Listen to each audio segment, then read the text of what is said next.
आज की सबसे महत्वपूर्ण खबर यह है कि मोदी सरकार ने अपने कैबिनेट विस्तार से पहले एक नए मंत्रालय के गठन का फैसला किया है।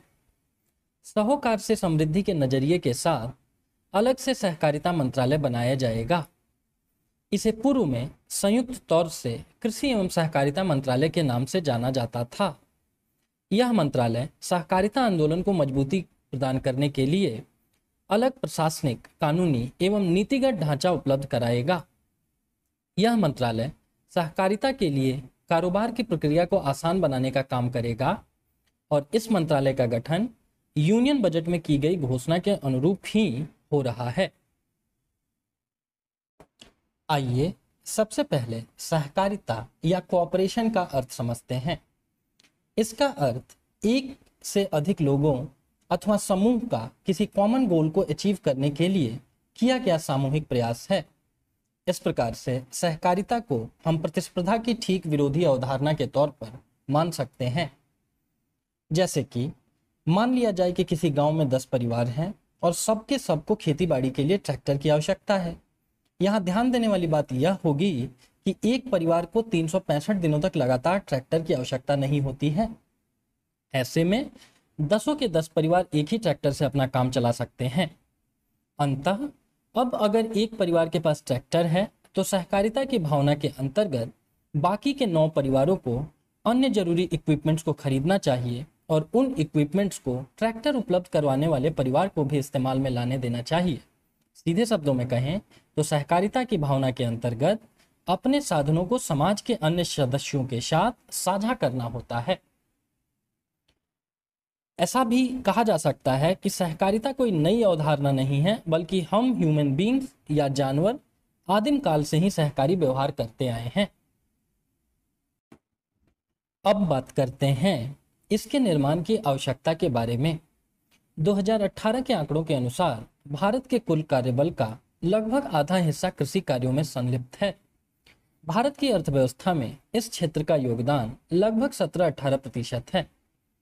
अब अगर भारत को 2025 तक अपनी इकोनॉमी को 5 ट्रिलियन का बनाना है तो ऐसे में हम अपने लगभग आधे कार्यबल की अनदेखी नहीं कर सकते हैं। इसके अतिरिक्त भारत की लगभग 69% जनसंख्या ग्रामीण क्षेत्रों में ही वास करती है एवं इस जनसंख्या में से अधिकांश लोग एग्रीकल्चर जैसे प्राथमिक क्षेत्रों से ही जुड़े हुए हैं। इन शॉर्ट, अगर हमें भारत को सुपर पावर बनाना है तो उसके लिए हमें भारतीय गांवों एवं उन गांवों में बसने वाली जनसंख्या का भी सशक्तिकरण करना होगा। एंड एग्जैक्टली यही रीजन है कि अभी तक सहकारिता को कृषि मंत्रालय के साथ ही रखा गया था, क्योंकि शहरों में रहने वाली अधिकांश जनसंख्या तो स्पेशलाइज्ड कामों में निपुण होती है और इस क्षेत्र में कोई बहुत मिलजुल करके कार्य करने की जरूरत नहीं होती है, जैसे कि डॉक्टर्स, इंजीनियर्स एक्सेट्रा। भैया देखिए, अब ऐसा तो नहीं है ना कि एक डॉक्टर किसी का ऑपरेशन करने जा रहे हैं तो उससे बेहतर है कि 100 लोग मिलकर उनको ऑपरेट कर देंगे, बल्कि उल्टे 100 डॉक्टरों को देख करके तो मरीज ऐसे ही मर जाएगा कि भैया पता नहीं कौन सी बीमारी हो गई है मुझे। राइट, तो सहकारिता की आवश्यकता जो है वो प्राथमिक कार्यों में ही अधिक होती है, जैसे कृषि हो गया, मछली पालन हो गया इत्यादि। आधुनिक समय में कोऑपरेटिव फार्मिंग की शुरुआत रशिया से मानी जा सकती है। दरअसल रशिया ही वो पहला देश है जिसने लेनिन के नेतृत्व में मार्क्सिस्ट आइडियाज को पहली बार सक्सेसफुली इंप्लीमेंट करके दिखाया। अब अगर प्रकारों की बात की जाए तो सहकारिता के 2 मॉडल विश्व भर में प्रचलित हैं। एक कोऑपरेटिव रन फार्म्स, जिन्हें रूस में कोलखोज कहा जाता था। इसमें आम जनता बिना सरकारी नियंत्रण के स्वतः ही सहकारी समितियों का निर्माण करती थी। दूसरे प्रकार को स्टेट रन फॉर्म्स कहा जाता था। इसके तहत सहकारी समितियों का निर्माण राज्य रूपी संस्था के देखरेख में करवाया जाता था। सोवियत यूनियन, इसके आधिपत्य में रहे ईस्टर्न ब्लॉक्स के देश, चीन और वियतनाम जैसे साम्यवादी देशों में कुछ मात्रात्मक विभेद के साथ यह दोनों ही प्रकार की सहकारी समितियां बहुतायत में पाई जाती हैं। पूंजीवादी देशों में पाई जाने वाली रेबल हाइपोथेसिस से कोऑपरेटिव सोसाइटीज का 36 का आंकड़ा होता है, जहां एक और सहकारी समितियां मिले जुले सामाजिक प्रयत्नों से उत्पादन के क्षेत्र में उत्कृष्टता प्राप्त करने का प्रयास करती हैं। वहीं दूसरी ओर रेबल हाइपोथेसिस का मानना है कि मनुष्य अपने आप में कोई सामाजिक प्राणी नहीं है, बल्कि वह अपने निजी स्वार्थों के कारण इसी समाज में दूसरों से प्रतिस्पर्धा करता है। अब बात करते हैं भारत में कोऑपरेटिव सोसाइटी से संबंधित संवैधानिक प्रावधानों की। आर्टिकल 43B के तहत कोऑपरेटिव सोसाइटीज के निर्माण को डीपीएसपी में जगह दी गई है। इसके तहत स्टेट से आशा की गई है कि न सिर्फ वह बड़ी संख्या में कोऑपरेटिव सोसाइटीज की स्थापना करवाएगा, बल्कि उनको काम करने के संदर्भ में स्वायत्तता तथा मार्गदर्शन भी उपलब्ध कराए। 97th कॉन्स्टिट्यूशनल अमेंडमेंट के द्वारा कोऑपरेटिव सोसाइटीज के निर्माण को आर्टिकल 19 के तहत लाया गया और अब ये अपने आप में एक मौलिक अधिकार है। कॉन्स्टिट्यूशन के पार्ट 9 में कोऑपरेटिव सोसाइटीज को लोकल सेल्फ गवर्नमेंट के समकक्ष बतलाया गया है।